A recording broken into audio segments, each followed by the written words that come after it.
Marinho conta para a Célia, sente por ela uma simpatia, uma afinidade muito grande, um sentimento muito forte de confiança. E ele conta para ela toda a sua vida, tudo de ruim, de errado que ele fez no passado e a sua conversão para o cristianismo e o quanto ele tinha se transformado, o quanto isso era bom para ele e que ele almejava levar a sua filha Lésia para Alexandria, no Egito, no mosteiro onde Epifânio era a autoridade máxima. Como Lésia desencarnou por ter doenças, uma doença pré-genética, Marinho sugeriu para Célia que ela fosse para o mosteiro em Alexandria e se vestisse de homem e se apresentasse como seu filho, porque todo mundo sabia que ele tinha voltado para Roma para buscar o filho. Nisso, o bebezinho desencarna. O bebezinho, que era a reencarnação do Ciro, ficou muito fraco, foi definhando até, infelizmente, desencarnar. O Marinho também já estava bem idoso, já estava fraco, também desencarnou. E Célia decide seguir esse plano traçado por Marinho. Célia vai para o mosteiro, se apresenta para Filipe como sendo filha de Marinho, e Epifânio, que é a autoridade máxima, então permite que o filho de Marinho permaneça lá, fala das regras, como tem que ser, e durante anos Célia passa a ser conhecida como o irmão Marinho. E um dia, um dos irmãos de fé do mosteiro, que era o responsável pelas compras dos alimentos,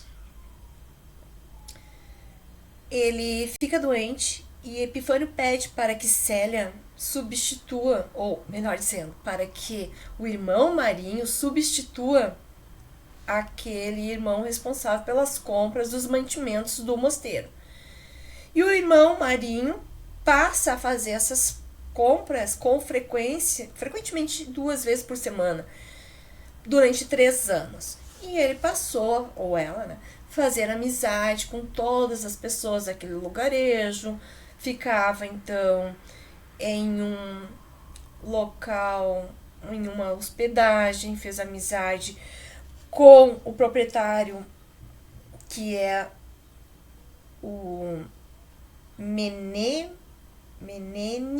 Túlio, e sua filha Brunilda. Brunilda passou a investir sedutoramente contra o irmão Marinho, a cercá-lo com o seu poder de sedução. O irmão Marinho nem percebeu. Ele estava a trabalho e jamais imaginou isso. Ele tinha gentilezas, cordialidades, mas nunca passou disso. E para ela, essa indiferença dele diante das suas investidas era algo irritante, se incomodava ela. Como ela não conseguiu nada com o irmão Marinho, ela se envolveu com um soldado romano que teve com ela um relacionamento pecaminoso,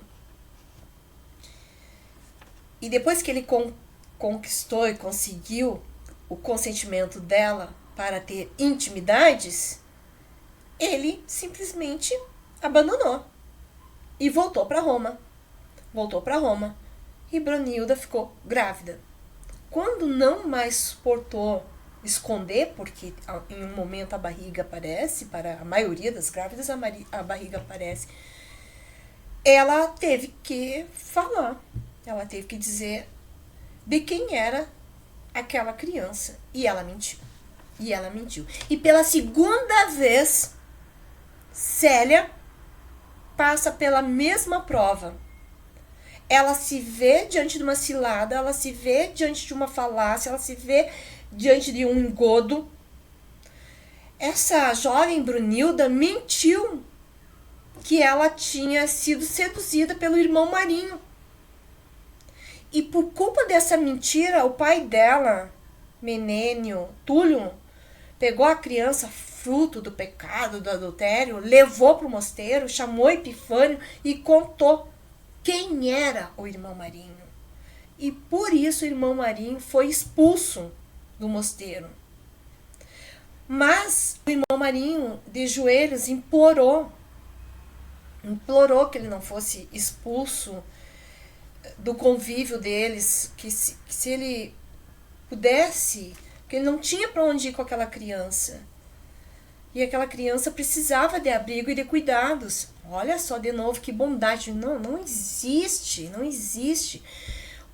alguém tão superior no seu ato de doação, de amor pelo próximo, como Célia.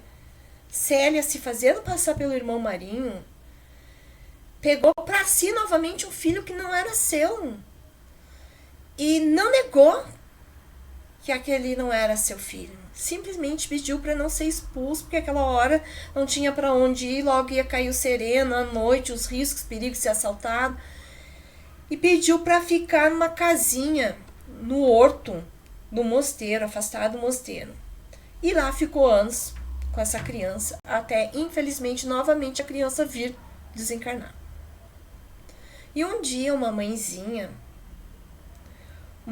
que passava por lá,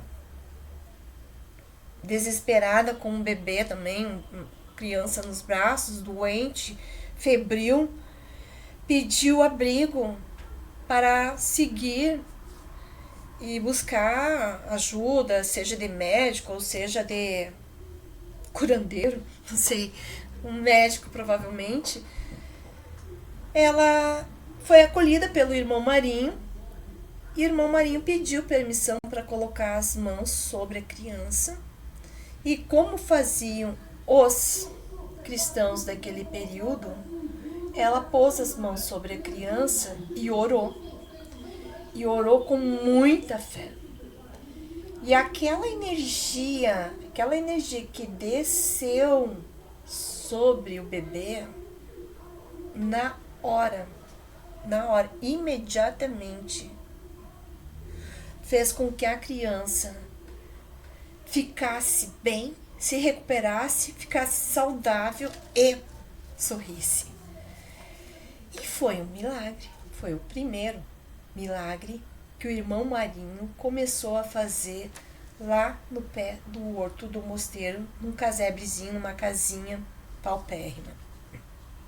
Levava uma vida muito simples, regada de fé, de amor, devoção, resignação. E isso tudo se espalhou imediatamente. Mas vamos voltar para Roma. Em Roma, com o passar dos anos, quem estava muito bem era a antiga serva Atéria. Atéria comprou um terreno, um sítio afastado da cidade. Atéria levou os filhos para morar lá. Naquela noite em que falsamente Atéria comprovou que o filho, falsamente deu seu testemunho de que o filho, a criança encontrada ali no quarto era de Célia. Naquela noite, o vô materno, Fábio Cornélio, e o pai de Célia, Elvídio Lúcio, foram procurar Lólio Urbico, o prefeito, para tirar satisfação. Só que Lólio Urbico morreu naquela noite. Ele morreu e Cláudia Sabina ficou viúva. Cláudia Sabina também se afastou da cidade. E Atéria foi morar no seu sítio. Até que a sua consciência, com o passar dos anos, e põe anos, 10 anos se passaram. Em 10 anos,